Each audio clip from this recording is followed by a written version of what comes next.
Happy Life Hair Fixing. Lifestyle brought to you by Happy Life Hair Fixing. Change your destiny. Idimannickal fashion jewellery, Changanassery, Kanjirappally, Mundakayam, Pathanamthitta, Ranni, Mukkoottuthara, ചിറ്റ. St. Mary's International, Kottayam, Kochi and Manchester, UK.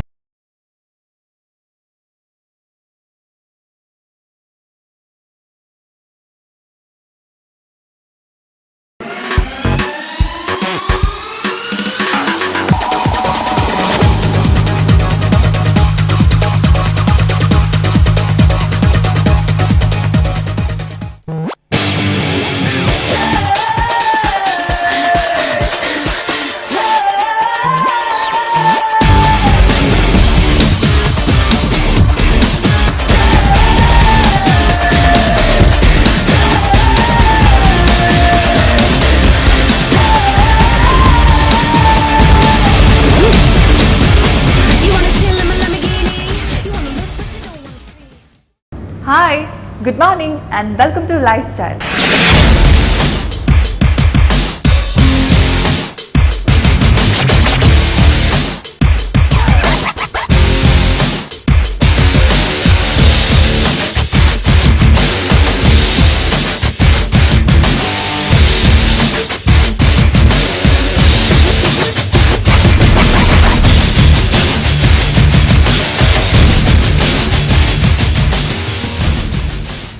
Life സ്റ്റൈലിലേക്ക് വീണ്ടും സ്വാഗതം.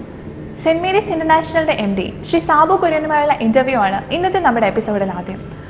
കേരളത്തിന്റെ വികസന പദ്ധതികളെക്കുറിച്ചുള്ള പ്രവാസി മലയാളികളുടെ ആശയങ്ങളാണ് കഴിഞ്ഞ എപ്പിസോഡിൽ അദ്ദേഹം നമ്മളുമായി പങ്കുവച്ചത്.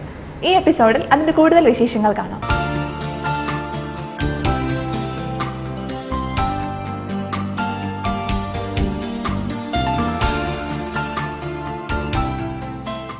ഇപ്പോൾ സർ വിദ്യുശക്തി ഉൽപ്പാദനത്തിന്റെ പുതിയ മാർഗങ്ങളെക്കുറിച്ചും റോഡ് വികസനത്തിന്റെ ആവശ്യകതയെക്കുറിച്ചും പറഞ്ഞു. ഇനി എന്തൊക്കെ കാര്യങ്ങളാണ് സാറിന് പറയാനുള്ളത്? അടുത്തതായിട്ട് ശുദ്ധജലം അല്ലെങ്കിൽ ശുദ്ധവായു അല്ലെങ്കിൽ ശുദ്ധജലത്തിന്റെ ആവശ്യകത നമുക്ക് എല്ലാവർക്കും അറിയാം. ഞാൻ അതിനെപ്പറ്റി ഞാൻ പറയാം. അതുപോലെ ശുദ്ധവായു, പിന്നെ മാലിന്യ നിവാരണം.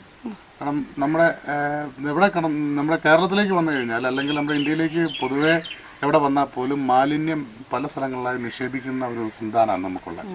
അല്ലെങ്കിൽ നമ്മൾ റോഡിൻ്റെ വഴിയിലൂടെ പോകുമ്പോഴത്തേക്കും സാധാരണക്കാരുടെ മനസ്സിൽ ഏത് ചവറ് കിട്ടിയാലും അത് നിക്ഷേപിക്കാനുള്ള സ്ഥലം റോഡാണെന്നാണ് സാധാരണക്കാരുടെ മനസ്സിലുള്ളത്.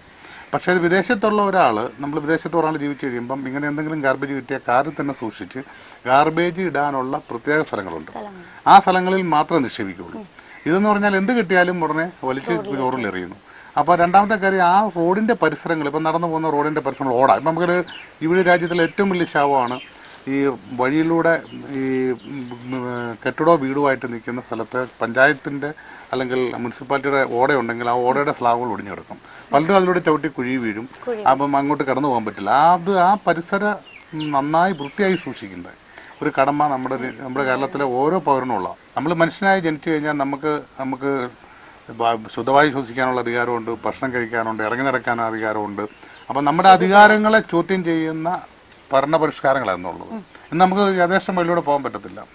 അല്ലെങ്കിൽ നമുക്ക് ശുദ്ധവായു ശ്വസിക്കാനുള്ള അധികാരം നമുക്കില്ല. കാരണം പുകയായി മാലിന്യങ്ങളായി ഇങ്ങനെയുള്ള സംഭവങ്ങൾ കാരണം നമ്മൾ പലപ്പോഴും പുറത്തൂടെ ഒന്ന് ഇറങ്ങി നടക്കാൻ പോലും പറ്റുന്നില്ല. അപ്പം വിദേശികളായ ഒരാൾ വരുമ്പോഴത്തേക്ക് ഇതെല്ലാം അനുഭവിച്ചിട്ട് ഇവിടെ വരുമ്പം അവരെ സംബന്ധിച്ച് പ്രായോഗികമായി അടിസ്ഥാനപരമായ ഒരു ബുദ്ധിമുട്ടുണ്ടാകുന്നുണ്ട്. കാരണം ആ ഒരു സൗകര്യങ്ങളിലേക്ക് ഇറങ്ങി അത്രയും നാളും നല്ലൊരു ആ സൗകര്യങ്ങൾ അനുഭവിച്ച ഒരാൾ വീണ്ടും താഴ്ന്ന നിലയിലേക്ക് പോകുമ്പോൾ അവർക്കൊരു ബുദ്ധിമുട്ടാണ്.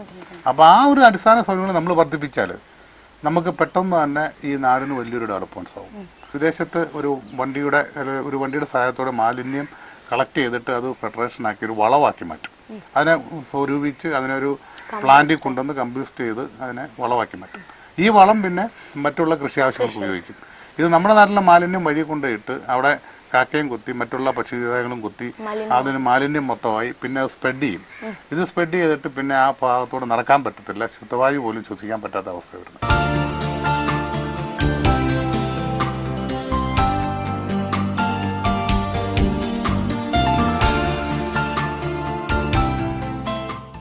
സർ, ഇപ്പോൾ ലോകം മുഴുവൻ വ്യാപിച്ചു കിടക്കുന്ന ഒരു ഇൻസ്റ്റിറ്റ്യൂഷനാണ് സെന്റ് മേരീസ് ഇന്റർനാഷണൽ. സാർ എൻ്റെ മാനേജിംഗ് ഡയറക്ടറും. അതുകൊണ്ട് തന്നെ ഇന്ത്യയിലും വിദേശ രാജ്യങ്ങളും ജീവിക്കുന്ന ഒരു വ്യക്തി എന്ന നിലയിൽ നമ്മുടെ ടൂറിസം മേഖലയെക്കുറിച്ച് സാറിന്റെ കാഴ്ചപ്പാട് എന്താണ്? ടൂറിസം മേഖലയാണ് ഒരു രാജ്യത്തിൻ്റെ നട്ടെല്ലെന്ന് തന്നെ പറയാം. അപ്പം അതിൻ്റെ അടിസ്ഥാനപരമായ കാര്യം ഇപ്പം ദുബായ് ആയതും ബഹ്റിൻ ആയതും സിംഗപ്പൂർ ആയതും ടൂറിസം മേഖലയുടെ ഉണർവോട് കൂടിയാണ്. ഇപ്പം അനേക വിദേശ ആൾക്കാരെ നമ്മുടെ പല ടൂറിസം മേഖലകളിലേക്ക് ആകർഷിക്കുന്നുണ്ട്. അതിൻ്റെ പ്രത്യേകത എന്ന് പറഞ്ഞാൽ സ്വിറ്റ്സർലൻഡ് വളരെ മനോഹര പ്രകൃതി രമണീയമായി അലങ്കരിക്കപ്പെട്ടൊരു രാജ്യമാണ് സ്വിറ്റ്സർലൻഡ്. അപ്പോൾ ലോകത്തുള്ള നാനാഭാഗത്തുള്ള വിദേശികൾ ഈ സ്വിറ്റ്സർലൻഡിൻ്റെ മനോഹരിത ഭംഗി കാണുവാൻ അടച്ചിട്ട് അപ്പോൾ അവർ വരുന്ന ചിലപ്പോൾ 1 വർഷമോ 6 മാസം അല്ലെങ്കിൽ 3 മാസം 4 മാസം അവരവിടെ വന്ന് താമസിക്കും. അപ്പോൾ ആ താമസിക്കുന്ന കാലയളവിൽ അവർ കൊണ്ടുവരുന്ന അവർ ഏൺ ചെയ്യുന്ന നല്ലൊരു എമൗണ്ട് ആ രാജ്യത്ത് അവർ ചിലവാക്കും. ഇപ്പം നമ്മളിവിടെ വന്നു കഴിഞ്ഞാൽ ടൂറിസം മേഖല നമുക്കൊരു സജ്ജീകരണങ്ങളില്ല, അല്ലെങ്കിൽ ആധുനിക സൗകര്യങ്ങളില്ല. അങ്ങനെയുള്ള മറ്റുള്ള രാജ്യത്ത് ആധുനിക സൗകര്യങ്ങൾ അവരെ പ്രത്യേകമായി അവർ സംരക്ഷിക്കപ്പെടാനായിട്ട് അവിടെ ആൾക്കാരുണ്ട്. അപ്പോൾ അങ്ങനെ വന്നു കഴിഞ്ഞപ്പോഴത്തേക്കും അവിടെ ഒരു വികസനമായി മാറി. ഒരു ഉദാഹരണത്തിന് ഞാൻ പറയും, ഇപ്പോൾ ദുബായിൽ ഒരു ചെറിയ മണലാരണ്യത്തിനകത്ത് ഇപ്പോൾ ദുബായ് എയർപോർട്ട്. അപ്പോൾ ദുബായ് എയർപോർട്ടിലേക്ക് വരുന്ന പല ആ യാത്രക്കാരും 1-2 ദിവസം അവിടെ താമസിക്കും. പിന്നെ ദുബായ് വലിയൊരു എയർപോർട്ടായി മാറി. അതുകൊണ്ട് അവർക്ക് സിംഗപ്പൂരിൽ പോകാം, മലേഷ്യക്ക് പോകാം, അല്ലെങ്കിൽ ചൈനയ്ക്ക് പോകാം, അല്ലെങ്കിൽ മറ്റുള്ള രാജ്യങ്ങളിലേക്ക് കണക്ഷനായി. അപ്പം അവിടെ ഇന്ന് ദുബായ് വളരെ കോസ്റ്റ്ലി ആയിക്കൊണ്ടിരിക്കുക. എന്നാൽ നേരെ മറിച്ച് ഇന്ത്യയിൽ ഇപ്പം ഞാൻ ഉദാഹരണത്തിന് നമ്മുടെ കൊച്ചി അടിസ്ഥാനപരമാക്കി വലിയൊരു എയർപോർട്ട് ഇപ്പം പല രാജ്യങ്ങളിൽ നിന്നും വരുന്ന ആൾക്കാരെ കണക്ട് ചെയ്തുകൊണ്ടുള്ള കണക്റ്റഡ് ഫ്ലൈറ്റ് ആയിട്ട് കൊച്ചി വികസിപ്പിച്ചാൽ ഇന്ന് ലോകത്തിലെ ഏറ്റവും വലിയ ഒരു എയർപോർട്ട് സംവിധാനവും അതുപോലെ തന്നെ 10,000-കണക്കിന് തൊഴിൽ കേരളത്തിൽ ഇരുന്ന് അവർക്ക് ചെയ്യാൻ പറ്റുന്ന ഒരു മേഖലയായി മാറും. അപ്പോൾ ഇപ്പം ഉദാഹരണത്തിന് ഇപ്പം നമ്മുടെ കുമരകം തന്നെ അപ്പോൾ ഒരു ടൂറിസം മേഖലയായിട്ട് നമ്മളെ അവിടെ വികസിപ്പിച്ചെടുക്കുകയാണെങ്കിൽ നല്ല രീതിയിൽ വികസിപ്പിക്കണം. ഇപ്പം അവിടെ കുമരകത്ത് നല്ല രീതിയിൽ വികസിപ്പിച്ചു കഴിഞ്ഞാൽ ഒരു ഭാഗം വിദേശികൾക്ക് വരുമ്പം അവർക്ക് താമസിക്കാനുള്ള അക്കോമഡേഷൻ, അതിനോടനുബന്ധിച്ച് തന്നെ കാസിനോകളെ അവരെ സംരക്ഷിക്കുന്ന ഒരു നല്ല പ്രൊട്ടക്ഷൻ കൊടുക്കണം. അതുപോലെ തന്നെ ഇപ്പുറത്ത് സാധാരണക്കാർക്ക് അവിടെ ചെല്ലാനും അവിടെ അവർക്ക് അവരുടെ സമയം സ്പെൻഡ് ചെയ്യാനും ഒക്കെ ഉള്ള ഒരു ചെറിയൊരു പാർക്ക് പോലെ ഒരു പാർക്ക് ഏരിയ അവിടെ നിന്ന് കഴിഞ്ഞാൽ ഒത്തിരി ആൾക്കാർ അവിടെ ചെല്ലും. അപ്പോൾ വിദേശികൾക്കും വരാം, ഇവിടെയും വരാം. അതിനോടനുബന്ധിച്ച് തന്നെ പല ആൾക്കാർക്കും അവിടെ വന്നു പോകാനുള്ള, അതിഥികൾക്ക് താമസിക്കാനുള്ള അതിഥി മന്ദിരങ്ങളുണ്ടായി. ഇപ്പം തന്നെ പല ഹോട്ടലുകൾ അവിടെയുണ്ട്. അപ്പോൾ ഈ ഹോട്ടലുകൾ ഉണ്ടെങ്കിൽ പോലും റോഡുകളിലും മറ്റുള്ള അടിസ്ഥാന സൗകര്യങ്ങളും നമുക്കില്ല. ഇപ്പോൾ ഈ ടൂറിസം മേഖല വളർന്നു വന്നാൽ ഈ ടൂറിസം മേഖലയുടെ അടിസ്ഥാനപരമായ ഓരോ ഘട്ടങ്ങളിലൂടെ നമ്മൾ ഒന്ന് ചിന്തിച്ച് നോക്കുക. അപ്പം നമ്മുടെ ഈ പ്രദേശം, ഇപ്പം നമ്മളിവിടെ ഇരിക്കുന്ന ഈ പ്രദേശം, ഇപ്പം ജോയി ചെമ്മാച്ചലാണ് എൻ്റെ സ്ഥലത്ത് നമ്മളിരിക്കുന്നത്. അപ്പം അദ്ദേഹം ഇവിടെ USA പോയി വർഷങ്ങളായി കഠിനാധ്വാനം ചെയ്ത് അദ്ദേഹം സമ്പാദിച്ചു.